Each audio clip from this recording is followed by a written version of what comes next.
a questão do divórcio, né, e a problemática atual das igrejas evangélicas brasileiras. Por que eu digo isso? Porque até pouco tempo atrás, o divórcio não existia. Pouco tempo atrás, não, já faz mais de 30 anos, né? 30 e tantos anos. Eu me lembro quando eu era garoto, eu participei de uma assembleia na nossa igreja, eu era ainda adolescente, e a assembleia da igreja, então, estava se discutindo a questão do divórcio no Brasil, se ia ter, se não ia ter, e a igreja, então, fez um posicionamento, colocou isso em termos de um manifesto da igreja local, assim, participando desse tempo de consulta que estava acontecendo. Então, não é uma coisa tão nova. Mas até poucos anos atrás, diríamos assim, 30, 40 anos atrás, não existia divórcio no Brasil. E durante algum tempo as igrejas estavam discutindo, pode, não pode, faz, não faz, o que acontece? Existia aquilo que a gente chama de separação, né, judicial, desquite, que chamava naquele tempo. E aí, então, tinha uma situação razoavelmente confortável, porque a igreja não tinha que resolver essa questão, era uma questão judicial que estava ali colocada. Diante da abertura da lei do divórcio, então, as igrejas evangélicas tiveram que pesquisar mais profundamente a Bíblia e definir os seus posicionamentos. E eu vou tentar fazer uma caminhada com relação a esse assunto à luz das Escrituras Sagradas. Para a gente começar, a gente vai ter que perceber que essa discussão, ela começa lá nos tempos de Moisés. Se você lembrar da Bíblia, né, Jesus disse, né, que perguntaram para Jesus, né, mas por que Moisés permitiu o divórcio? Então, essa questão já vem lá dos tempos de Moisés. E ela se agrava em uma sociedade que vem perdendo os seus referenciais, né? E o nosso objetivo aqui é olhar para a Bíblia e descobrir os ensinos que esta problemática pede das Escrituras Sagradas. A posição fundamental das Escrituras Sagradas a respeito do assunto é que o casamento foi feito para toda a vida, ponto. Essa é a questão fundamental das Escrituras. O casamento foi feito para toda a vida. E assim diz a Bíblia, lá em Gênesis 2:24. Portanto, deixará o homem, o seu pai e a sua mãe, e unir-se-á à sua mulher, e serão uma só carne. A ideia que a Bíblia dá é que quando a gente contrai o casamento, e essa não é uma questão só de sexualidade, que muita gente entende esse texto, uma só carne, no sentido apenas da sexualidade, é que a gente incorpora a vida um do outro. E se a gente separa, pedaços da gente ficam no meio da história. Quer a gente queira, quer não, um pedaço da gente fica no meio da história. E se há um novo casamento, naturalmente está faltando um pedaço, e aí a gente vai começar a fazer as transferências, se a quebra do antigo casamento foi em função de uma traição, então eu sou uma pessoa desconfiada, eu estou preocupado com isso, com aquilo, porque eu tenho os buracos na minha vida que precisam ser tratados, tá? Ou se simplesmente não tenho buraco, mas eu estou trazendo junto uma história, uma lembrança, uma marca que também me acompanha. Tem jeito para a gente caminhar com isso? Claro que tem, mas o ideal, segundo o ponto de vista de Deus, é que a gente entenda que o casamento foi feito para ser uma aliança para toda a vida. Nesse contexto, Mateus 19, verso 6, vai continuar na mesma ideia. Jesus diz a mesma coisa. Não separe o homem. Melhor, assim já não são mais dois, mas uma só carne. Portanto, o que Deus juntou, não o separe o homem. Tá? Aqui tem muita gente, quando vai olhar para esse texto, diz assim, não, mas eu, quando casei, não foi Deus que juntou. Eu já vi muita racionalização. O que a gente precisa entender é que o casamento é uma instituição divina, que foi dada para toda a humanidade. Não importa se você é crente ou não é crente, o que aconteceu.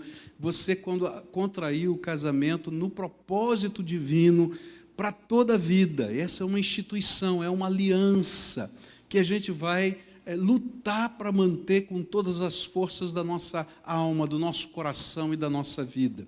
Por isso, aquilo que Deus colocou para ser uma aliança, não separe. Esse é um ensino da palavra de Deus. Nessa mesma linha, a gente vai encontrar o apóstolo Paulo ensinando em 1 Coríntios 7, versículos 10 e 11. Todavia, aos casados, mando não eu, mas o Senhor, que a mulher não se aparte do marido, se porém se apartar, que fique sem casar, ou se reconcilie com o marido, ou que o marido não deixe a mulher. O mesmo princípio, a Bíblia toda vai falar sobre esse princípio. Casamento é algo sério, não é para fazer uma tentativa, é algo em que a gente vai investir a vida num projeto de vida, de alma, de coração, de sentimento. Talvez o texto mais forte que a Bíblia tenha sobre esse assunto da aliança do casamento está em Malaquias 2,16. Você consegue ler? Todo mundo consegue enxergar lá no fundo? Está muito pequenininho para você? Muito pequenininho, né? Perdão, tá? Peço perdão para vocês, tá? A Bíblia diz assim: pois eu detesto o divórcio. Está aqui, ó. Diz o Senhor Deus de Israel, e aquele que cobre de violência o seu vestido. Portanto, cuidai de vós mesmos, diz o Senhor dos Exércitos, e não sejais infiéis. Esse é o princípio que percorre o Antigo Testamento, o Novo Testamento.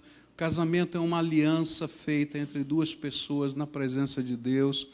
É mais do que um voto, é mais do que um contrato, tá? É mais do que uma escritura pública, irretratável e irrevogável na linguagem jurídica. Ele é algo que foi instituído por Deus, e a gente tem que considerar essas coisas. E esse é o plano, vamos dizer assim, ideal que a Bíblia coloca. Mas aí surge a pergunta que foi colocada pelos rabinos para Jesus.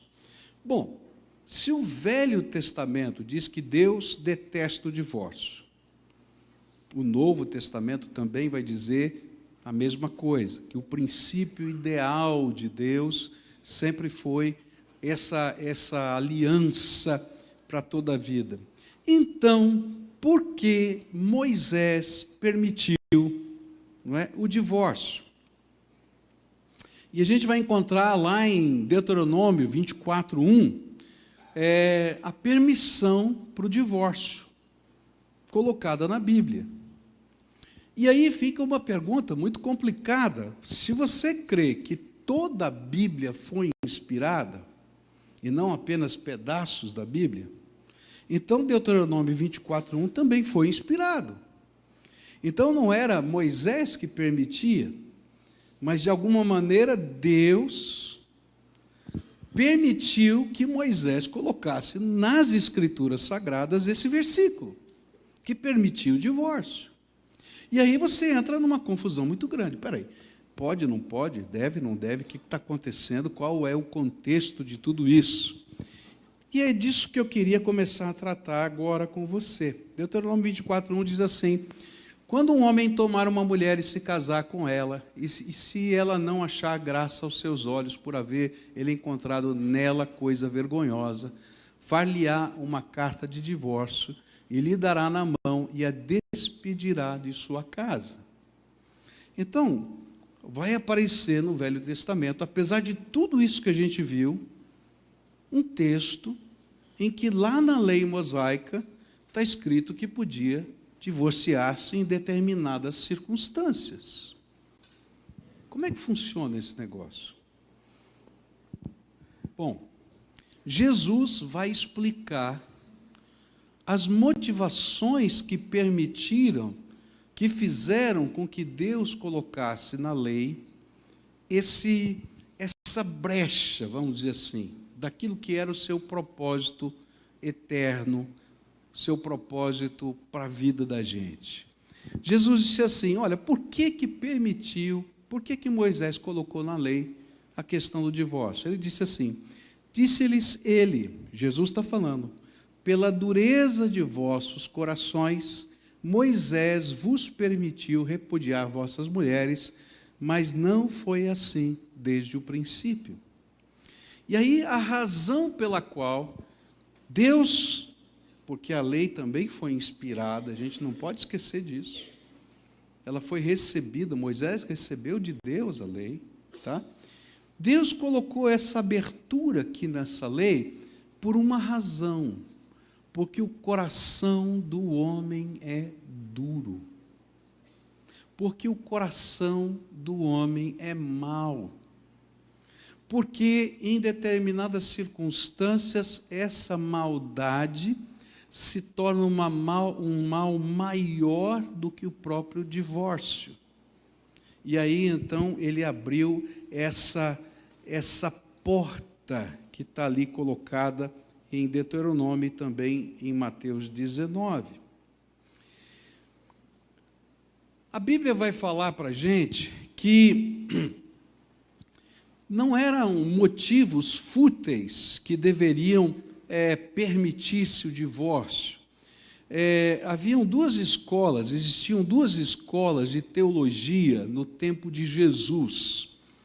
Uma escola chamada Escola de Hillel, que era um dos rabinos, não é, que falavam a respeito do assunto, que interpretavam Deuteronômio 24:1, dizendo que quando não achar graça, porque há alguma coisa vergonhosa, era isso que estava lá no texto, significava que se você não gostasse, pode mudar. Qualquer coisa, não tem problema. Mas a escola de Shammai, que era um outro grupo, já tinha uma interpretação diferente. Dizia assim, quando você não achar graça, porque há alguma coisa vergonhosa. Então, algum fator gravíssimo que fizesse com que essa relação não pudesse mais persistir por questões que vão além, quem sabe até, da nossa capacidade de definir agora. Mas ele está dizendo, olha, não é por qualquer coisa. E aí, então, Jesus vai colocar essa questão e vai mostrar que ele está alinhado com a escola de Shammai. E Jesus coloca uma abertura para o divórcio. Também foi dito, quem repudiar sua mulher, dê-lhe carta de divórcio. Mateus 5:31. Mas Mateus 19:3 diz assim, e aproximaram-se dele alguns fariseus que o experimentavam, dizendo, é lícito o homem repudiar a sua mulher por qualquer motivo?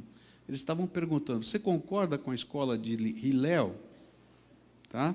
E Jesus vai responder a essa pergunta, não é? E vai ensinar a gente com relação à escola de Shammai. Ele vai colocar depois, eu vou falar sobre esse texto, sobre uma cláusula de exceção que Jesus mesmo coloca. Agora, é interessante que a lei, ela trata de algumas coisas que nos chocam. Tá? Em Deuteronômio 24, as pessoas divorciadas e recasadas não poderiam voltar ao primeiro matrimônio, porque a Bíblia diz que isso era confusão. É interessante isso. Então, assim, eu não achei graça, vi vergonha, me divorcio. Aí eu me caso de novo com uma outra pessoa. Aí eu não vejo graça, né, vejo alguma coisa vergonhosa e me divorcio. Daí eu volto a namorar com a primeira, ou com o primeiro. Deus diz assim, não, peraí, não é assim não, isso já virou bagunça. Tá? Porque tem que entender o valor do casamento. E aí, então, Deuteronômio 24, versículos 2-4, vão ensinar o seguinte para a gente. Se ela, pois, saindo da casa dele, for se casar com outro homem, e esse também a desprezar, e fazendo-lhe carta de divórcio, lhe a der na mão e a despedir de sua casa, ou se este último homem que a tomou para si por mulher vier a morrer, inclusive viúva, olha só, tá? Então, seu primeiro marido que a despedira não poderá tornar a tomá-la por mulher depois que foi contaminada, pois isso é abominação perante o Senhor. Não farás pecar a terra que o Senhor teu Deus te dá por herança. Toma cuidado para não virar bagunça, casa descasa, casa descasa, casa descasa. Está entendendo? Não é aquele seriado antigo, né, que falava sobre isso, né? Mas assim, olha, é coisa séria, não dá para brincar com isso. E Jeremias 3:1, o profeta vai falar a mesma coisa. Eles dizem, se um homem despedir sua mulher e ela se desligar dele e se juntar a outro homem, porventura tornará ele mais para ela, não se poluirá de toda aquela terra. Ora, tu te maculastes com muitos amantes, mas ainda assim torna para mim, diz o Senhor. O que está por trás de tudo isso? É que uma das coisas que Deus detesta chama-se prostituição.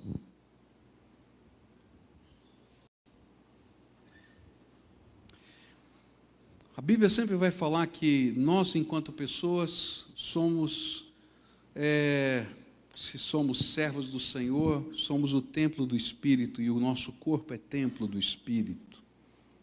E lá Paulo vai dizer, como é que eu vou colocar o corpo, o meu corpo, que é templo do Espírito, para a prostituição? A Bíblia vai ensinar também que quando a gente faz esses vários movimentos de lá para cá, essa inconstância gera uma série de problemas na vida social, na vida patrimonial, na vida dos filhos e assim por diante. Então, a Bíblia diz, olha, vamos escolher o mal menor. Essa é a ideia que vai percorrer a lei do divórcio no Velho Testamento. É interessante que, em alguns casos, eu estou colocando todos os textos da Bíblia que falam sobre divórcio, tá? Para a gente fazer um resumo no final e tentar entender. Mas tem alguns casos que Deus diz, tem que divorciar. Olha que coisa doida esse negócio, não é?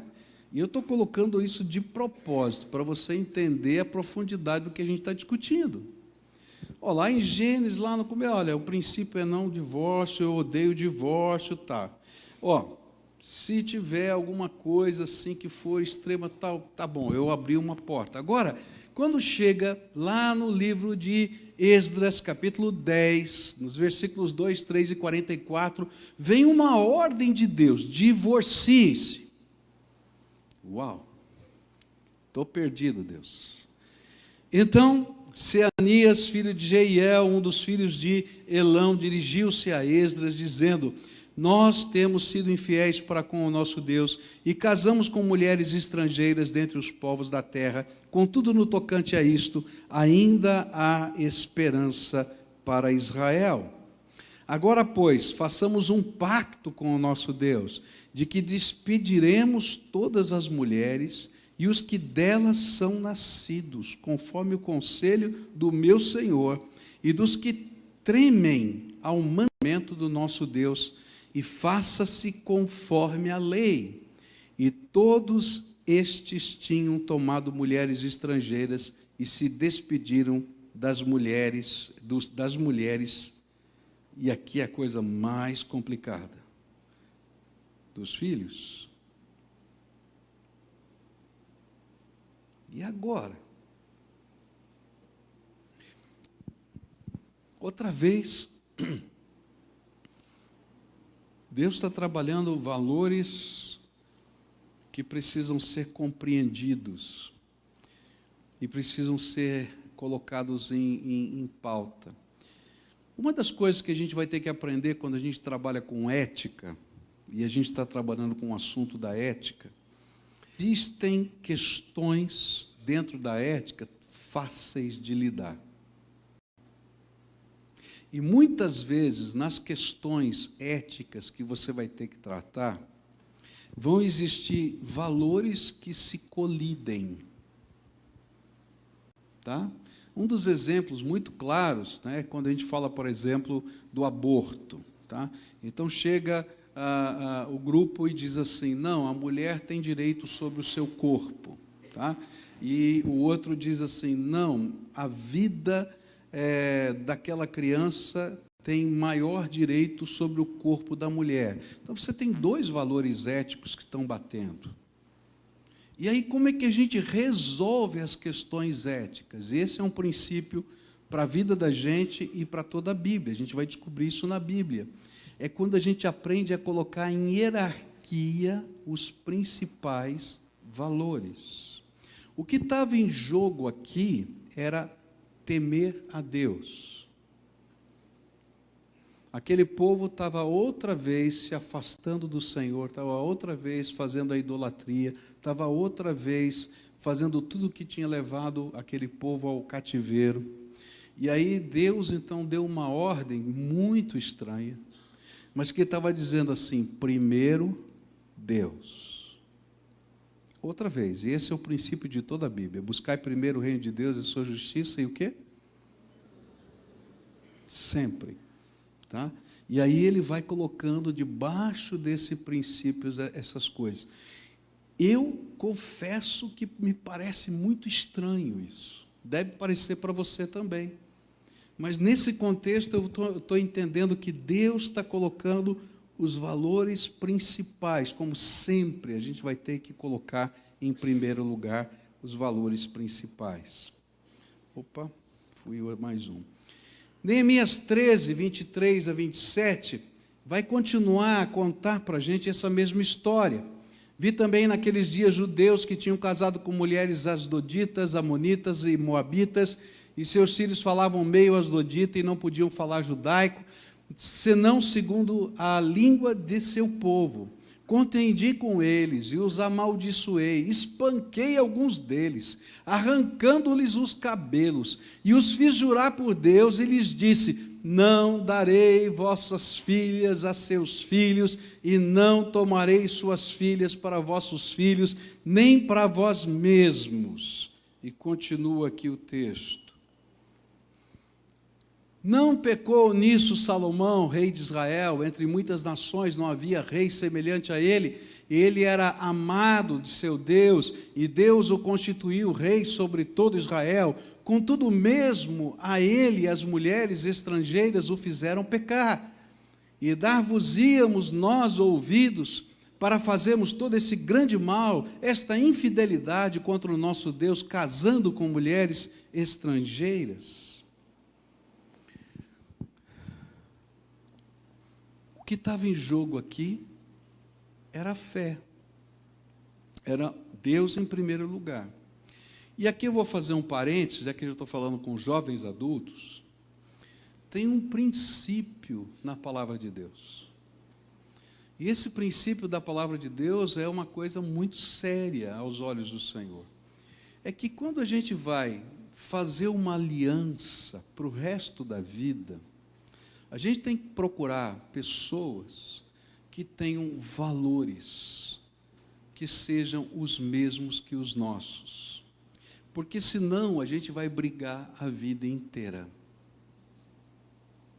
E é por isso que quando ele fala lá no Velho Testamento, e vai falar também no Novo Testamento sobre esse assunto, sobre o casamento, vai falar também que a gente deve procurar pessoas para se casar, não é? Que tenham os mesmos valores, se você não é casado. Mas a Bíblia também vai dizer, porque todo princípio ético tem que ser hierarquizado, que se você já é casado, permaneça com teu marido, permaneça com a tua mulher, tá? E seja fiel até o fim, a ponto de, através da sua vida, tá? Aquela família ser transformada. Deu para perceber como essas questões éticas, elas se colidem, não é? E que a gente tem que aprender a priorizar as coisas. Então, se você não é casado, case bem. Agora, por que no Novo Testamento diz que tem que ser assim? Não é que você tem que permanecer casado? E lá no Velho Testamento mandar embora. porque naquele instante a situação era tão confusa no meio daquela nação que eles tinham perdido a sua identidade de fé, a sua língua, a sua capacidade de ser missionários como Deus queria fazer no seu processo de restauração. E precisa lembrar ainda mais que aqueles que estavam ali naquele momento eram cerca de 4.000 sacerdotes que tinham voltado para a sua terra para reconstruir a nação.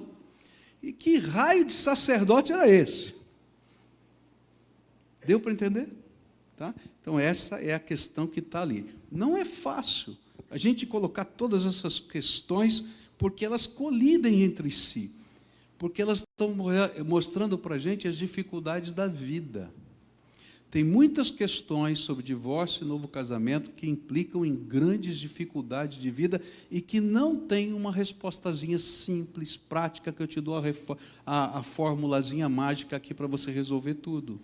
Que vai exigir da gente essa reflexão crítica, essa reflexão histórica e essa busca daquilo que Deus está ensinando para a gente e quais são os valores que precisam ser priorizados.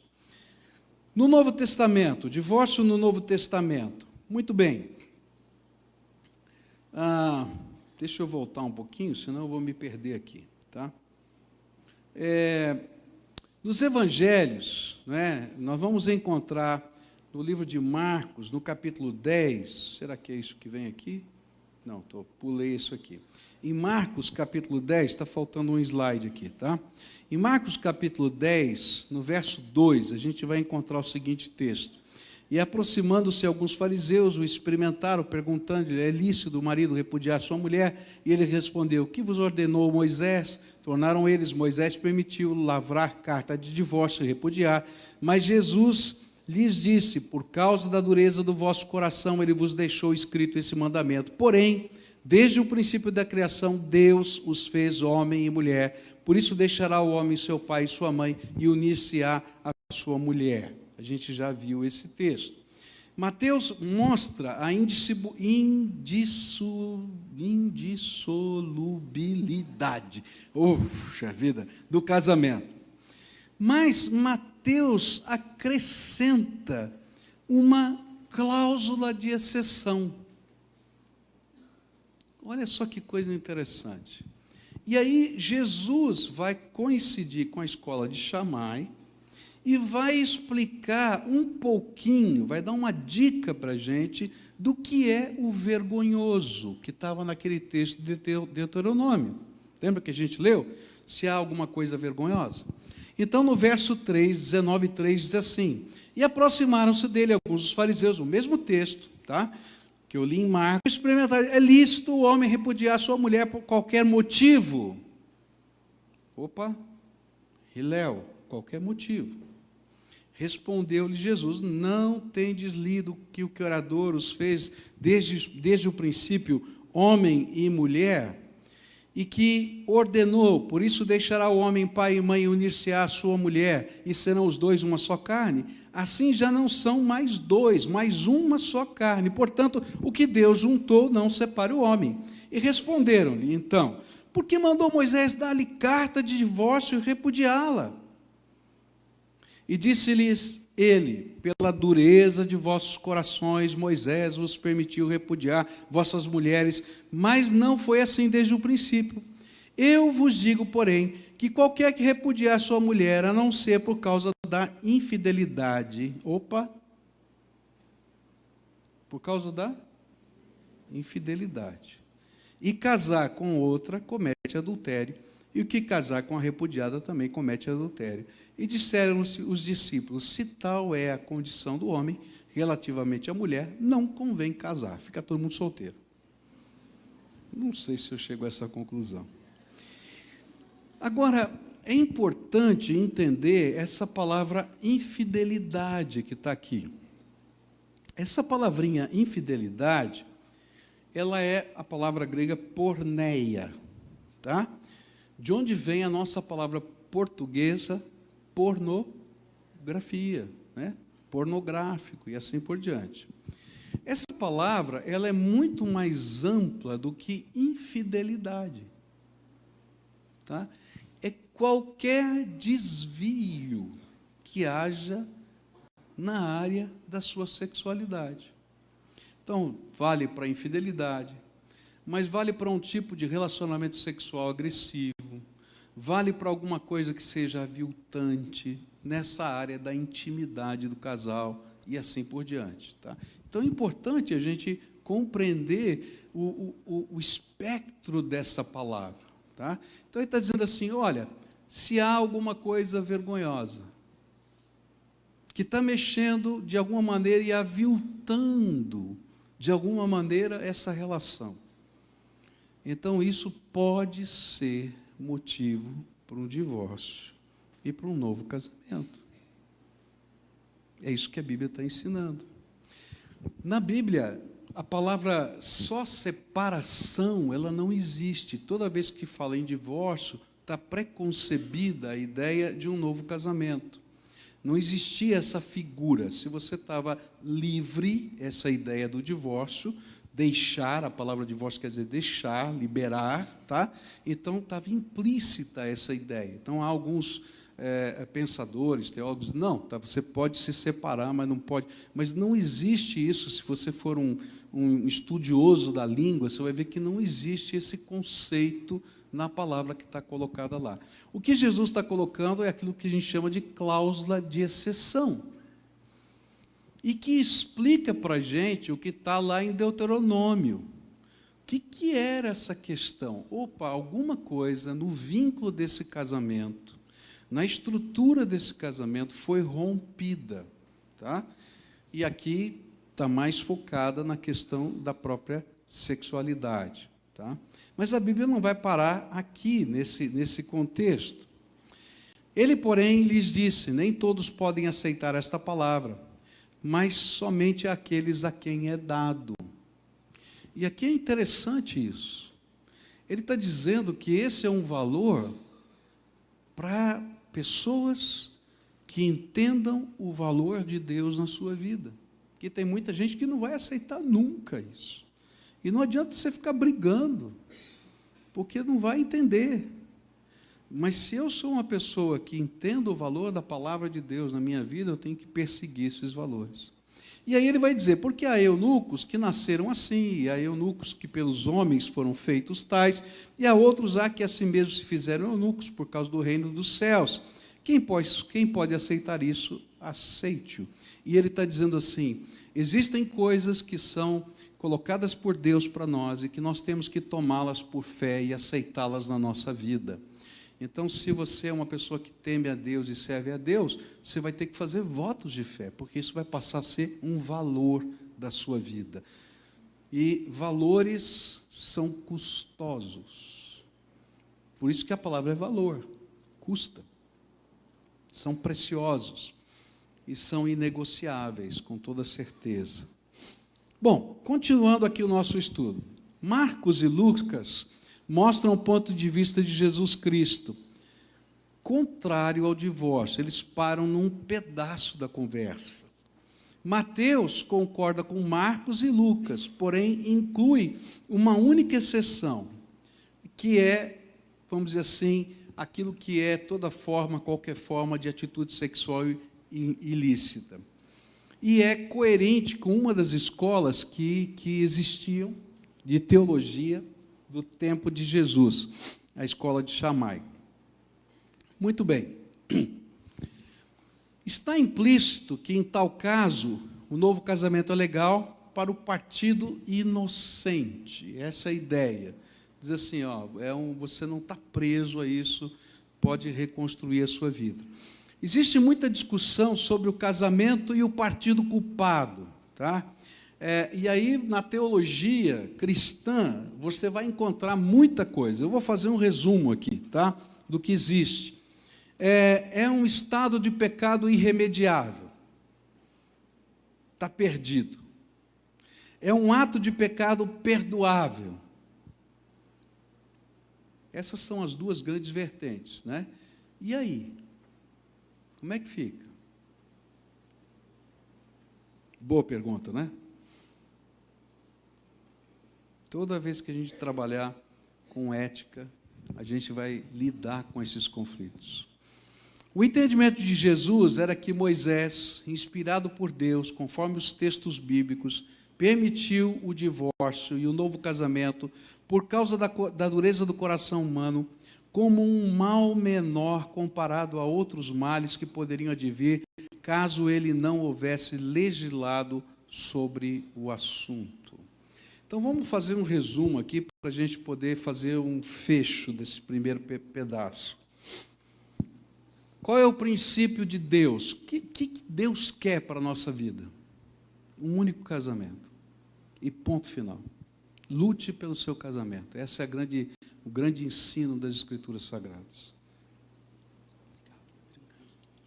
Tá bom? Vamos voltar aqui. Tá? O que a Bíblia está ensinando para a gente é que o princípio básico é: Deus ama o casamento.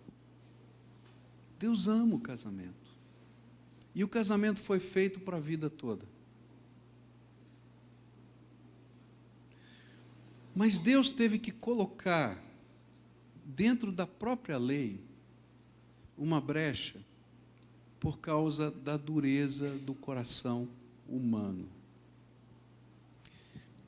E por causa disso, o Senhor está dizendo assim: é preferível que haja um novo casamento do que aconteça um mal maior. Tá? Eu vou fazer aqui algumas ilustrações de como eu enxergo isso aqui, e eu vou continuar, porque a gente tem vários outros textos para ler. Mas eu acho importante a gente fazer um fecho aqui. O que é mal maior, o que é mal menor? Tá? Eu, como pastor, fui chamado no meio da madrugada por um pai. Sua filha casada, talvez 1 ano e pouco de casamento, ela chega no meio da madrugada procurando abrigo na casa do seu pai. Toda a família crente, todo mundo crente, até o outro rapaz se dizia crente. Tá?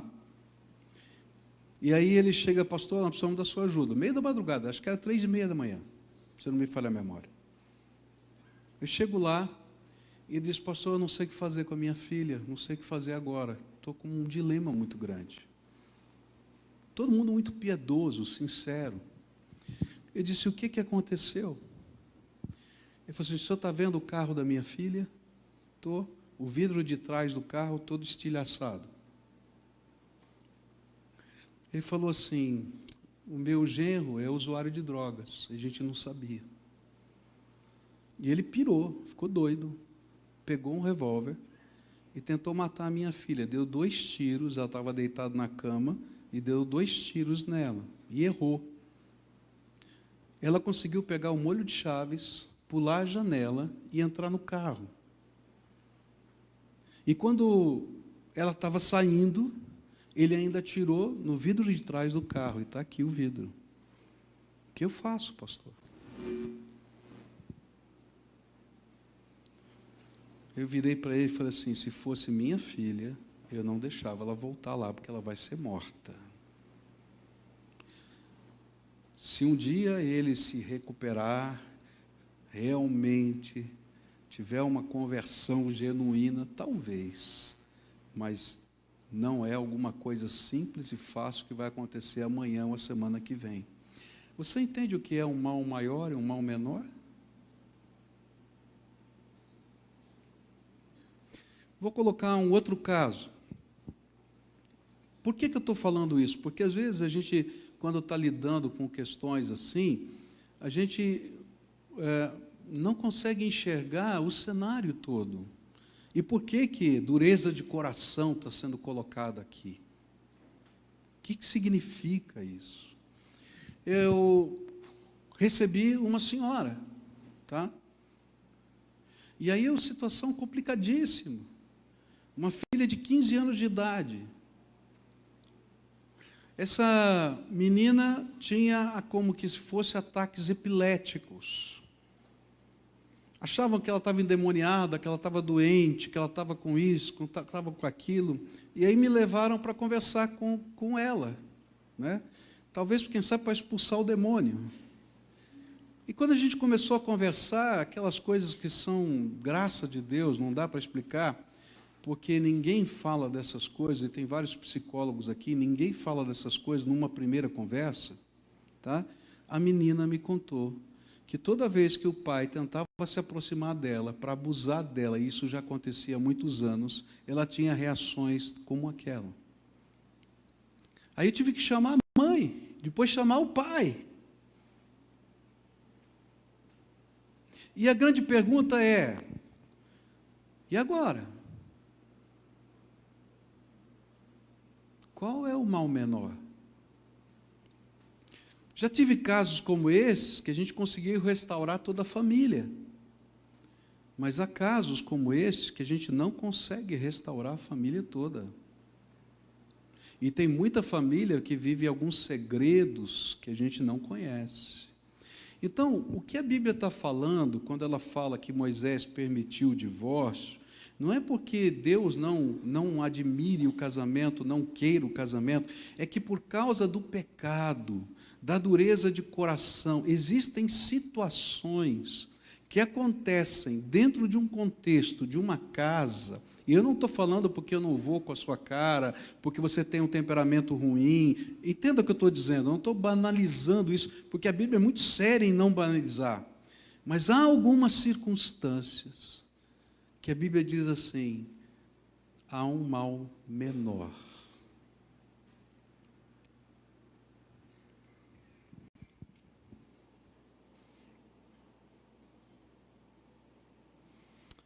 Vamos para Paulo agora. É interessante que Paulo vai tratar desse assunto em 1 Coríntios 7, e ele vai explicar o seguinte para a gente: todavia aos casados mando não eu, mas o Senhor, que a mulher não se aparte do marido. Se, porém, se apartar, que fique sem casar ou se reconcilie com o marido, e que o marido não deixe a mulher. Paulo está repetindo o princípio desde o começo. Lembra que a gente já falou sobre isso? Ele está repetindo a mesma coisa. Mas aos outros digo eu, não Senhor, se algum irmão tem mulher incrédula, e ela está servidão, pois Deus nos chamou em paz. Ok? Aí Paulo abre uma outra brecha. E aqui a gente tem que entender o contexto. O que a Bíblia está dizendo é o seguinte, olha, e a gente tem que entender o período que eles estavam vivendo também, senão a gente não vai compreender. Havia perseguição aos cristãos.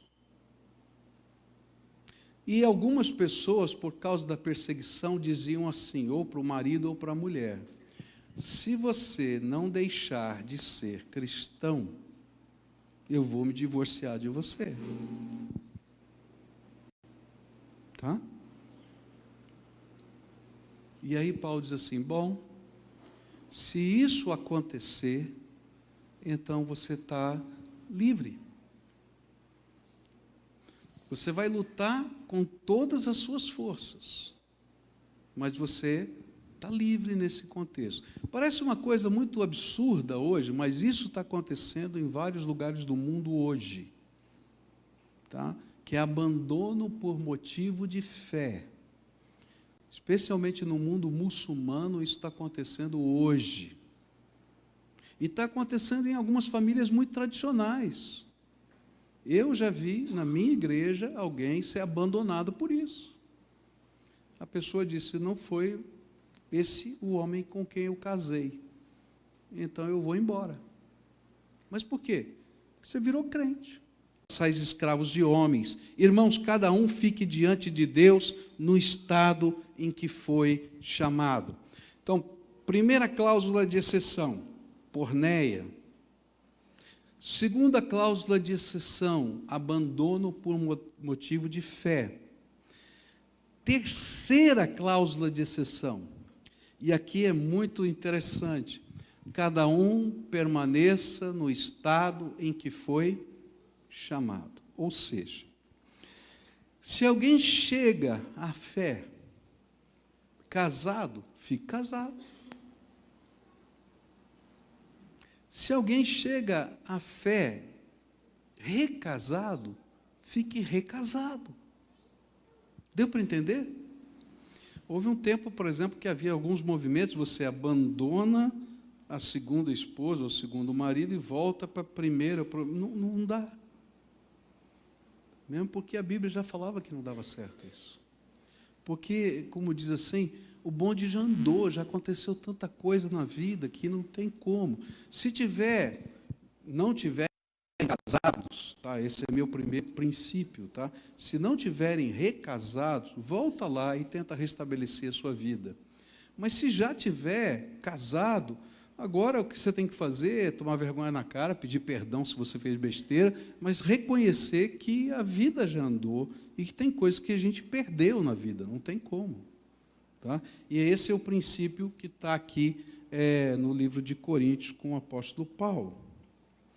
Conceito paulino: entre casais crentes, nada de separação. E em caso de separação, não contrair novo casamento. Em casamentos mistos, se apesar da fé os cônjuges quiserem ficar unidos, o casamento deve continuar. E aí vem o conceito judeu de casamento, que não reconhecia o casamento de judeus com gentios. E aqui é interessante isso, né? Ele está falando, não é casamento. Tá? Se o casal fosse proveniente de um divórcio anterior à conversão, permanecer casado. E se por causa da fé o incrédulo quiser separar-se, o divórcio é permitido. E essa é a ideia. A regra geral é permanecer no estado em que se encontrava no momento da conversão, casado mesmo que seja com casamento de divórcio anterior, solteiro e assim por diante. Tá? Biblicamente, a gente vai encontrar 3 motivos para o divórcio e o novo casamento, que são os que eu apresentei aqui. Tá? Agora, eu acrescento a esses, se é que eu posso fazer, tá? Aquilo que eu falei de mal menor, que eu citei aqui para vocês, situações extremas da vida. Tá? Que a gente tem que ter cuidado para que não morram pessoas até. Eu me lembro de uma outra situação, graças a Deus, a gente conseguiu restaurar o casamento, mas também por uma questão de drogadição. Um homem muito forte, muito violento, batia na mulher, e um dia ele pegou o seu filho e pendurou no lustre da sala para enforcá-lo. A mulher conseguiu fugir com esse filho. Ficou quase 1 ano fora de casa, até que esse homem se recuperou das drogas, se tratou, e depois de convertido, ele vai lá e reconquista sua esposa e leva toda a sua família a Jesus. Eu fiz o casamento desse menino que foi pendurado e apresentei os bebês dele na igreja. Tá? Então, a gente vai ter situações e situações, mas o princípio que a Bíblia está dizendo por que em determinadas circunstâncias o divórcio foi permitido no Velho Testamento? Porque a dureza do coração, às vezes, é letal. E a gente vai ter que estudar situação a situação. Vou acrescentar uma outra questão. Ok, fiz tudo errado. Minha vida está toda enrolada.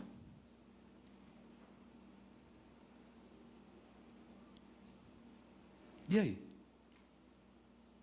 E às vezes, queridos, não dá para reconstruir, voltar lá atrás e começar tudo de novo. E aí eu vou acrescentar o conceito da graça. Há uma coisa tremenda chamada graça de Deus. Um caco, todo picadinho, e ele vai reconstruindo e fazendo algo novo pela graça de Deus.